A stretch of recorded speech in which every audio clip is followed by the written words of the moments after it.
Bismillahirrahmanirrahim. Assalamualaikum warahmatullahi wabarakatuh.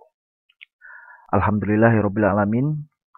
Hari ini kita masih bisa berkesempatan untuk belajar, masih diberikan Allah sebuah waktu yang dapat kita maksimalkan untuk melakukan sebuah pembelajaran. Kali ini kita belajar tentang mata pelajaran akidah akhlak kelas 7 dengan judul Adab dan Fadilah Salat dan Dzikir. Tapi sebelum kita memulai pembelajaran, seperti biasa kita awali dengan berdoa. Semoga apa yang kita dapatkan dan kita pelajari mendapatkan keberkahan dari Allah Subhanahu wa taala. Naqra'ul Furqan Al-Fatihah. A'udzubillahi minasyaitonir rajim. Bismillahirrahmanirrahim. Amin. Baik, tentang adab dan fadilah salat dan zikir. Jadi adab dan fadilahnya salat dan adab dan fadilahnya zikir. Nah, salat. Salat itu merupakan ibadah yang diwajibkan atas setiap muslim. Nah, salat merupakan sebuah manifestasi atau sebuah aset keimanan seseorang dan ibadah yang paling mulia. Pada saat melaksanakan ibadah sholat, tentu tidak ada perbedaan antara muslim yang kaya atau muslim yang miskin, yang ganteng ataupun yang cantik, yang rupawan ataupun biasa-biasa. Semua punya derajat dan ketundukan serta kepasrahan yang sama di hadapan Allah Subhanahu wa taala. Jadi pada saat itu seorang muslim itu menghadap Allah dengan ketundukan tubuh dari hatinya. Maka sudah sepatutnya setiap muslim mempersiapkan jasmani dan rohaninya dengan baik agar dapat berkonsentrasi dengan khusyuk ketika mendirikan sholat. Jadi sholat itu kan adalah sebuah ibadah yang harus dilakukan oleh seorang muslim. Namun, walaupun demikian, tidak ada perbedaan. Jadi kalau misalnya subuh kan 2 rakaat. Orang kaya subuh cukup 1 rakaat lah. Enggak seperti itu. Jadi Allah maha adil. Oke. Sedangkan zikir, nah, sedangkan zikir itu adalah sebagai wujud, sebagai bentuk untuk mengingat kepada Allah Sang Pencipta. Gitu. Lanjut saja ya, langsung itu sebagai mukadimah saja atau pembukaan. Adab sholat dan berzikir. Pertama kita membahas adab sholat dulu. Adab sholat yang pertama adalah khusyuk. Ya, jadi adab sholat yang pertama itu adalah khusyuk. Kenapa harus khusyuk? Karena kalau misalnya kita sholat kemudian tidak khusyuk, lantas apa yang ada dalam pikiran kita, apa yang dalam hati kita, ya kan? Karena khusyuk ini adalah salah satu adab yang paling penting dalam sholat dan berzikir. Dan khusyuk itu merupakan sebuah inti dan ruh dari sholat dan zikir. Maka tentu khusyuk itu diperlukan. Kalau misalnya sholat dengan khusyuk nih, ya kan? Kemudian tiba-tiba hati atau pikiran melayang kemana-mana, itu wajar manusia. Tapi bagaimana adabnya, kita harus tetap khusyuk. Jadi adab itu semacam etika. Pengertian lainnya adalah etika. Sehingga ketika kita melakukan sesuatu ada etika, ada aturan, ada adabnya. Seperti halnya kalau kita misalnya makan nasi atau makan apalah sesuatu ya.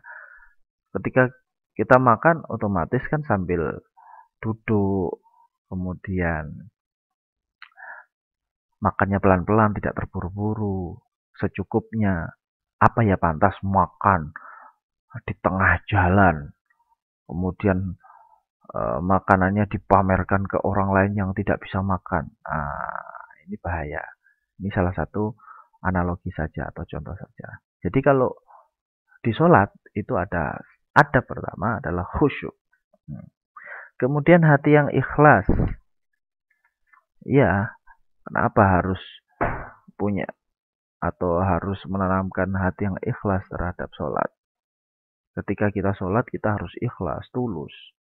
Karena ketika kita sholat jangan terpaksa atau tidak ikhlas, otomatis penghambaan kita kepada Allah itu hanya dibuat-buat saja.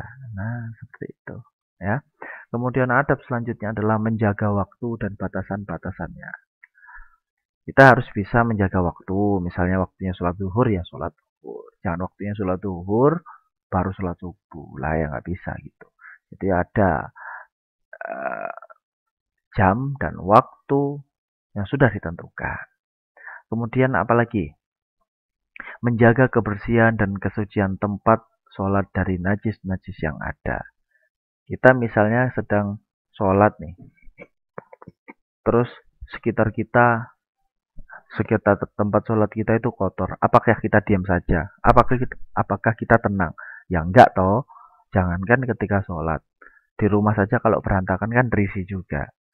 Nah, dibersihkan ya dari hadas atau najis-najis yang ada. Ketika mau sholat di musola atau di masjid, di situ ada kotoran burung atau kotoran cicak lah.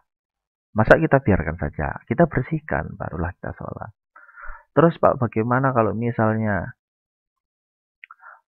sholat kemudian di tengah hutan, sedangkan itu banyak debu, ya cari alas, daun-daunan, nah bisa gitu, ya. Terus selanjutnya menyingkirkan gambar, tulisan atau apa saja yang mengganggu kekhusyuan sholat. Kalau yang ini kadang-kadang orang itu banyak banyak ya, jangankan ketika sholat, ketika jalan-jalan banyaknya bukan main. Di toko-toko juga dijual.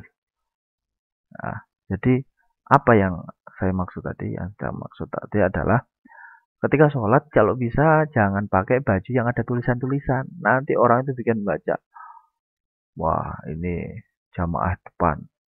Terus belakangnya baca, apa lu lihat-lihat. Ya dalam pikirannya kan otomatis jadi nggak khusyuk. Pikirannya jadi bercabang. Wah tulisan tadi apa lu lihat-lihat. Dan lain sebagainya. Itu jangankan orang lain, kita sendiri nggak boleh. Ketika sholat menggunakan baju yang ada gambar-gambar dan tulisan yang aneh-aneh. Kalau bisa polos, lebih baik lagi putih. Nah, terus memakai pakaian yang terbaik. Habis buat main sepak bola, main futsal kotor, terus habis itu istirahat. Istirahat udah kering pakai sholat. Nah, jangan. Pakai yang paling bagus, yang bersih. Nah, ini adabnya seperti itu. Masa ya kalau kita mau beribadah sama Allah pakai baju yang kotor, otomatis baju yang terbaik. Wong mau ketemu orang yang kita segani saja kita berdandan dengan rapi, masa sama orang yang menciptakan orang tersebut. Sang pencipta alam loh ini. Nggak boleh main-main. Masa ya bajunya biasa-biasa saja. Gitu ya. Pakai pakaian yang terbaik. Kalau perlu baju khusus untuk sholat, itu lebih baik lagi. Kemudian menyesal dan bersedih jika tidak menikmati sholat. Nah ini kadang-kadang orang itu tidak merasa bersedih ketika tidak menikmati sholat. Kalau misalnya kita sholat, kemudian kita ditakdirkan punya pekerjaan yang sibuknya luar biasa. Akhirnya sholatnya cuma cepet-cepetan. Itu harusnya kita bersedih. Jadi kalau misalnya hidup sederhana, tapi ibadahnya tenang, itu ya bersyukurlah. Orang-orang yang seperti itu harus banyak bersyukur. Insya Allah nanti balasannya dari Allah itu berlipat-lipat ganda. Karena kehidupan yang hakiki, yang sejati setelah kehidupan di dunia. Nah, selanjutnya melaksanakan sholat dengan segera. Kalau sudah waktunya sholat, ya langsung sholat. Nggak usah ditunggu-tunggu sampai ketiduran kadang-kadang. Main PS, nonton TV, atau main game. Bentar, udah azan. Bentar dulu lah. Nanti 1 jam lagi. Kurang 5 menit lagi. Akhirnya udah kelewatan. Nah, ini bahaya. Terus selanjutnya tidak mendahului gerakan imam. Kalau misalnya jamaah, ada imam sedang ruku, kalian jangan sudah sujud. Wah, overlap ini. Bahaya ini ya. Selanjutnya, kalau itu tadi adab sholat, sekarang adab zikir. Yang pertama ikhlas. Ya, itu sudah pasti ya. Masa kita zikir ingat kepada Allah itu dengan terpaksa, terpaksa karena yang menciptakan aku ya akhirnya aku harus zikir. Ya nggak gitu juga ya. Jadi ikhlas itu zikir ketika tidak hanya dalam proses prosesi keterpaksaan saja, tapi dalam setiap waktu. Kecuali di tempat-tempat tertentu yang tidak di ini ya, mau masuk kamar mandi itu kita buang air besar atau buang air kecil atau bahkan mandi sendiri, itu kita dapat pahala loh. Kalau kita pikir, loh kok bisa? Ya iya bisa. Ketika masuk kamar mandi kita berdoa, Allahumma inni a'udzubika minal khubuthi wal khaba'is. Nah, ya kan? Masuk, kemudian kita buang air, keluar dari situ kita berdoa lagi. Loh, mulai masuk sampai keluar sudah dihitung pahala. Karena kenapa? Karena kita ingat bahwa buang air itu adalah kenikmatan. Masa ada orang yang nggak suka buang air? Nah, iya kan? Terus selanjutnya, merendahkan suara. Kalau kita berzikir, kita mengingat Allah, alangkah baiknya kita tidak bentak-bentak. Ya Allah, apa minta mobil? Apa minta rumah? Loh, adabnya mana? Coba kalian ngomong kayak gitu di depan orang tua kalian. Aku jaluk motor, aku jaluk sepeda. Ya gimana orang tua mau ngasih, ya kan? Ya setidaknya kita merayu-rayu dulu. Ya Allah, ya Tuhan kami, yang maha pengasih lagi maha penyayang. Nah, terus kita tambah Allahumma sholli ala Sayyidina Muhammad, sholawatan dulu. Baru minta. Begitu juga sama orang tua, sama guru, sama teman. Misalnya mau pinjam duit nih misalnya. Ini nggak ngajari untuk utang ya, misal aja. Wah, alhamdulillah. Ini usahanya lancar ya, sukses ya. Oh iya, alhamdulillah. Ada apa bro, tumben di sini? Enggak, silaturahmi aja. Oh, iya nih kebetulan alhamdulillah nih tahun ini usahaku lancar nih. Gimana kamu kerjanya? Alhamdulillah lancar juga. Oh iya iya ya. Gini nih, aku alhamdulillah usahaku udah lancar, aku udah daftar haji juga kayak gini.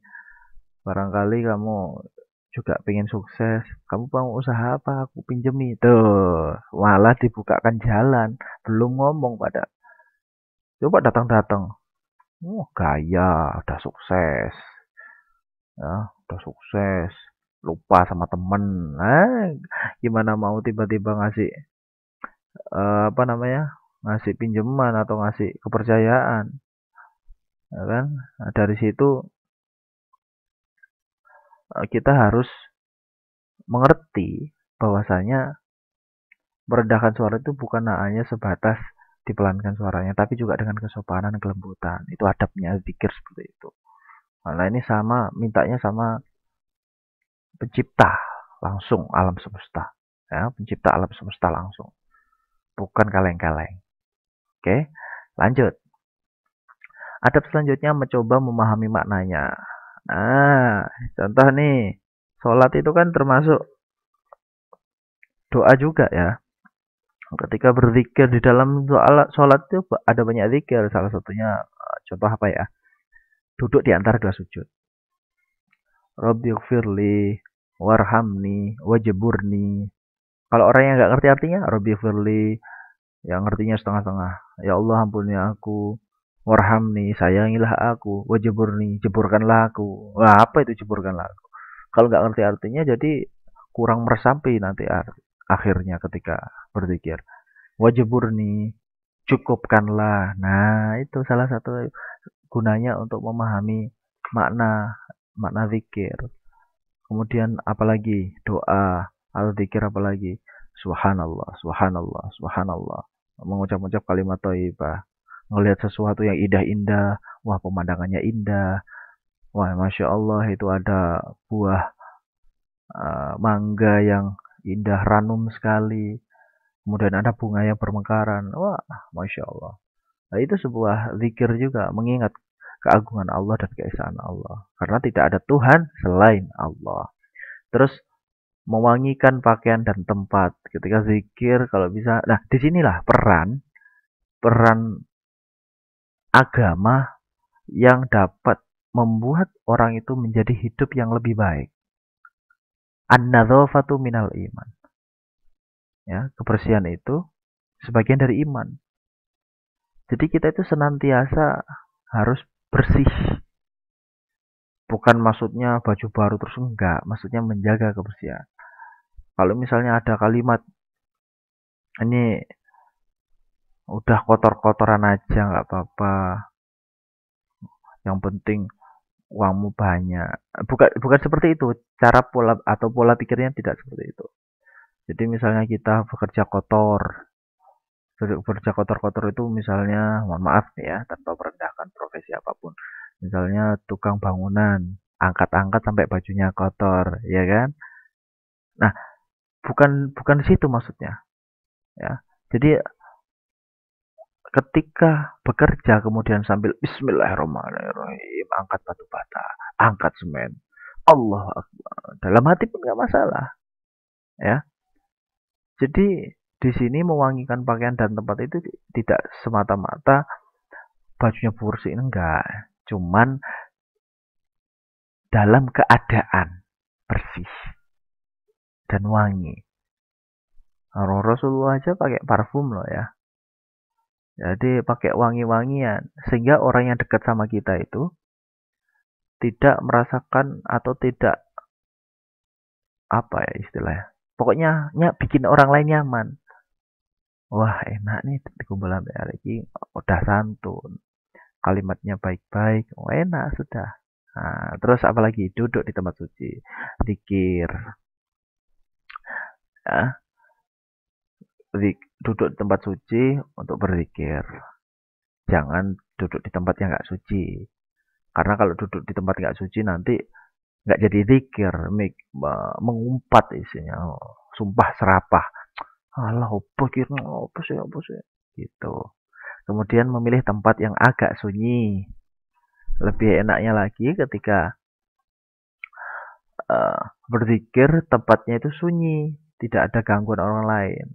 Makanya enak sekali kalau udah sholat tahajud, kemudian dilanjutkan zikir sampai pagi, masya Allah, adem gitu rasanya ya. Kemudian selanjutnya adabnya bagaimana? Penuh rasa takut atau khauf. Sebelumnya kan sudah belajar ya di bab sebelumnya khauf atau rasa takut kepada Allah.